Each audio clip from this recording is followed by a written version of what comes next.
According to the U.S., there's the 400,000 people stuck in north of Gaza.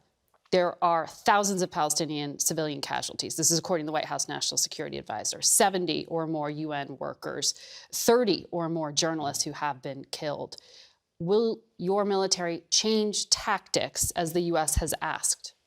We are making every effort to distinguish between terrorists and civilian population. We called on civilian population to move to the south out of harm's way. And Hamas is doing everything they can to keep them in harm's way. Most of the population moved to the south. And as we speak, and we are pressing Hamas in the north, we are calling people to move out of harm's way. Mm-hmm. I would be very careful about judging those numbers, because neither you nor I know how many of them are armed terrorists and how many of them are civilians. I don't know, and you don't know. Let me tell you more than that.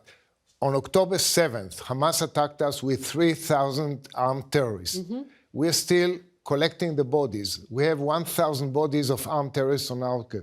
Do they count them in their numbers or no? I don't know, and you don't know. So let's be very careful about that, because I don't know how many of them are terrorists and how many. Our military says that it killed numerous terrorists in armed clashes. So let's be very careful about that. Okay. Well, you just heard the U.S., one of the U.S. National Security Advisors raising concerns here. In terms of national security interest, there is that question of unintended consequences, right? And that if you, we know from polling that there are a lot of people in Gaza who didn't support Hamas. But now, with this campaign this brutal, with these number of casualties, there is the risk of radicalization of that population. How concerned are you about that? We are, in every war, there are unintended consequences and there's collateral damage. That's tragic. Every human life is tragic, Palestinian or Israeli, it doesn't matter.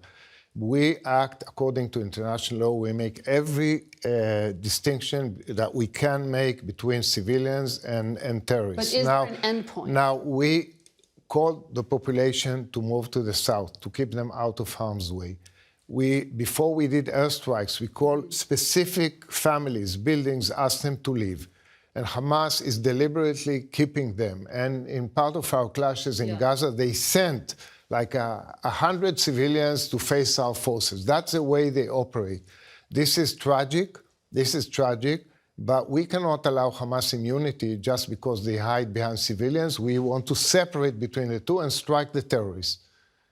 Ambassador, there's a lot more to talk to you about. Unfortunately, I have to leave it there for today. But I hope that we will have you back to continue